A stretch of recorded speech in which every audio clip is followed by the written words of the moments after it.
Now, I presume if you're listening to this vlog, you've also listened to the previous 3 beforehand, but if not, I'll give you a quick recap. I'm just going through first time competitors or non-experienced competitors looking for a bit of help and guidance. And today what I'm going to speak about is, if you've watched the other vlogs and now you want to make that jump and get on stage, hopefully you do, I'm going to tell you how to plan out and set up your journey. And if you're unsure about it, just drop me a message on Instagram and it can help you along the way. Because remember, those goals will only become a reality when you put action towards them. And I think that's something that I see a lot. A lot of people message me, oh, I really want to compete. And then a year will go by and then it's the same again. The only reason it's not happening is the person's not putting a solid plan in place. So to start with, and this is the big one, pick your show. So just now, obviously we know shows are most likely off for the rest of the year. If your goal is to compete next year, choose your show now. Look at what federations you like, look at what style of the girls on stage who win you like. Different feds will have different looks they go for. Once you've picked your main show, I would pick a few shows around it. Try and keep the dates pretty close though, purely because one, we want to practice. We want to try and kill some of the nerves because it is a nerve wracking experience, and dieting's a lengthy and difficult purpose, so we want to show off your hard work. We don't just want that one attempt on stage. So try and plan it around like that. Now, once you've got that there, you've got the date, just break down your goals, break down into how you're going to then step forward. We then need to look at what category you're going to compete in. Now, this is a big one because a lot of people want to compete in categories that don't suit their body. So have a look at it. You choose the category that fits your body, not the category that you want to do, because you will have a far better chance of placing if you do that. Once you've picked the category, pretty simple, you would just look at the posing, and different feds may have different posing. So look at them, and once you've got that, I would instantly hire a posing coach. This is probably the biggest one, and probably my biggest annoyance with competitors is you've got everything booked a year in advance, you know when you're competing, you know when you're dieting, but people don't start their posing till 16 weeks out. And when you've got all the stresses of dieting, getting leaner, juggling life, etc., you want that nailed early. You should be able to transition and move smoothly in your gaining phase. So when you start to get leaner and you can see more of the hard work you're putting in, you can see what your body's looking like, it's really easy to just move around. So that is the number one thing I would say. Get posing done early and make sure that you're practicing a lot. It should become part of your daily tasks. Once you've got that and the posing, you can just practice as you go. You can also get posing lessons, which would help a lot. Once we've got that out of the way, you're going to set everything out like a plan of month to month. So you should know exactly where you need to be every month. So for example, if you started now, you should know where you need to be by the end of July, how you should be looking. If you're in a gaining phase, where weight should be, X, Y, and Z. You should know that, and I've put this in the previous vlog as well, about exercise programming. If you know that you're getting on stage next year and you need to bring up your delts, guess what you're prioritizing. But a lot of people don't think like this, and that would be the big one. A big one to take into account is you don't just get 16 weeks out and then you go diet and get on stage. You have to be productive throughout the whole year. If you're a competitor, you're an athlete, bodybuilding as such as a sport. You have to treat it like that. And I see this a lot, and I said this on the other vlog, where people come back on stage year on year. They know how to diet and they can get on stage year on year, but they never improve. And this is why you need that plan. You want to look at it. Where do I need to be by July? Where do I need to be by Christmas? Where do I need to be when I'm 20 weeks out? And you should be at that point. It keeps it a good precision, and you know every step you're taking. You most likely do need to grow, so you could go back to episode 2, I did cover that. Yes, females still need to do gaining phases. Yes, you still need to bring up areas that may just need a little bit more work, especially if you have competed before and you're just not an experienced competitor. You'll have feedback from your previous shows and you'll know what areas they may have told you to be brought up. With female competitors, does tend to be similar areas. Now, once you've set up your sort of path to getting on stage, and again, if you're unsure, drop me a message. There's easier ways you can set it up. You've got to take into account that your first prep is always going to be the most difficult because it's the unknown. You've never done it before, and people think it is far easier to get stage lean than it is. It's a very difficult task. It's why you don't see a lot of people walking around looking in that condition. So you need to set everything out. You need to be aware of that. And a big one that I think 90% of the people listening to this will work with a coach and will also, if you're not working with a coach and you're prepping for a show, good luck, 'cause it's difficult. But a big thing for me is honesty about how you're feeling, your emotions towards it. Because when I done my first prep, I was very honest with my coach, but there was probably times where I was feeling a bit shit, I was struggling a bit, I just wasn't sure. And rather than reaching out to him, I just kept that to myself. And then that's not productive. Your training sessions then aren't as good. Your cardio sessions are hard. And I would personally say that all that stuff comes in. Yes, you need to be nailing your diet. Yes, you need to be hitting your steps, cardio, training. But there's a big avenue as well that people miss where you need to be honest with how you're feeling. Because as you speak through those problems, you'll feel better. So adherence is obviously the massive thing, but you need to have trust in your coach to speak to them about where you're struggling with your diet, where you're struggling with food, with cardio, if sessions are getting hard.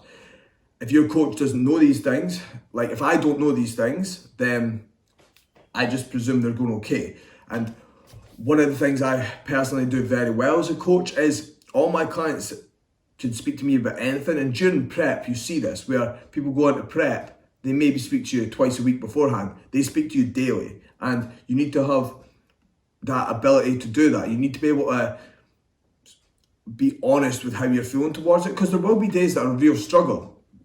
That's why I say first prep's always the hardest. Once you've done it once, you kind of get a feel for it, you know what to expect, and you can move forward. But the first prep struggle, I would say, will happen, and it's okay to struggle, but don't do it alone. Reach out, speak to your coach. With all my athletes, I say that. I can't help if I don't know. Now, the other reason for that is we want to continually be making you more comfortable with it, but also learning the process. The amount of times that I see people prep, that they've prepped for 20 weeks, let's say, and they get on stage and they look great, but they've not learned anything because they've just been following a plan. Now, following the plan is exactly what you should do, but you should be following it while picking up knowledge from it. We should be continually improving your knowledge and education on it, because that way, every single prep you do, you can make it easier. And we also need to have more feedback to get more results.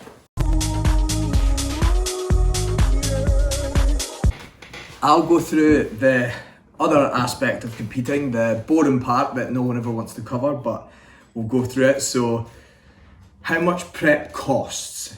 Now, you've got to look at it two ways. It's an investment, so how much it costs does not matter, but I think it is something that for first-time competitors, they could be a bit shocked, because obviously your shows, depending on what feds you compete with, your shows cost money, tan, makeup, hair, everything in between all that. Your posing needs paid for, your travel to and from shows, accommodation. I always think it's a better idea to be there. So if you're competing on a Sunday, be there on a Saturday, because your tan will need done then, but also because you can relax. So I always tell people to go for an Airbnb over a hotel, because you've got more freedom with it. So you need to look at that.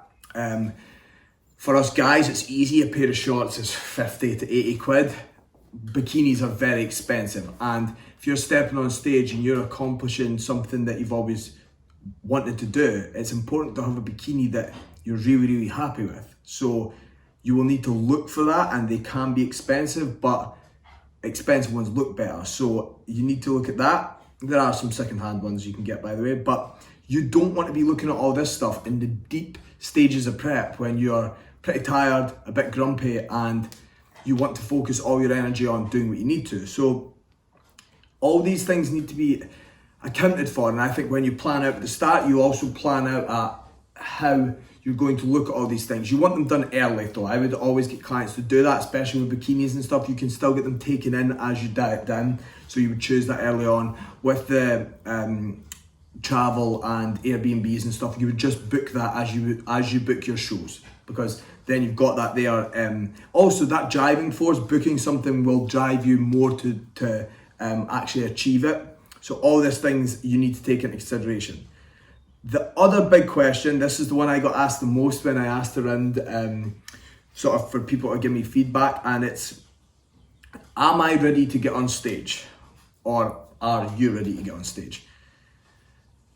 There's never a perfect time to start. But if you don't start, you're not any closer to your goal. So you might not be in the perfect position to get on stage, but if that's what you want and you want to make bodybuilding or having a physique you're proud of a reality, it's a good time to get to work now. And it's a good time to push forward for it. So if you get on stage that first time, whatever your feedback might be, whatever your feelings towards how you looked might be, after that, you can replan. You can then structure your off season. You've got a great position to build from, because being lean is the best position to then put tissue on from. So all the things that come along with competing, it's going to be good anyway. So you are always ready to do it. Sometimes you just need to actually jump in feet first and go for it. The main thing is with competing as well, what you've got to remember, that first time, yes, there are some freaks out there that just smash their first years on stage. I'll put two on the screen right now, Lauren and Chloe, who both smashed their first competitive year. But some people are like that, they're freaks, and they will win and they will look class the first time they compete, and they will progress year upon year. Other people like myself, it takes a little bit more than that. When I first got on stage, I was 68 kilos and I wasn't that conditioned and I didn't have enough muscle. So obviously I didn't place. That didn't put me off, that just made me more motivated. Fast forward to my last outing last year and I was 82 kilos on stage. So that's 14 kilos heavier, better condition, more muscle. Obviously we won't go into the anabolic use because that's part of it, but that's not what the vlog's for. The point I'm making is, my first venture, if I never done that and I didn't commit, my business, my knowledge and my physique wouldn't be where it was. So starting is the main thing. And if you're worried about it, you're unsure, any of those things, just drop me a message and we can have a chat about what it is you're worried about and why you don't want to commit to it. Because you hear a lot, but I'll do it next year because I need to grow, I need to do an off season. And then that person goes away and doesn't even do a productive off season. Sometimes you need to do the stuff that scares you. And if your goal is to compete and get on stage and win, you need to start at some point. So I urge anyone who's listened to the vlog to fire me any questions you've got, give me any feedback you've got on it. But also just remember that now's a good time to start. It's a better time than next year or the year after. And you never know how you're going to do until you've actually done it. So focus on yourself, focus on your goals, and go back through the vlog, listen to how I was set up and how I would look at choosing competitions, how you would look at your programming, how you approach your gaining phase. And on the first vlog, I also done like considerations you might have for like things, for example, like relationships, how your work's going to cope with it, all those things. So you can drop me a DM, the links are all underneath the video, and hope you have a good day.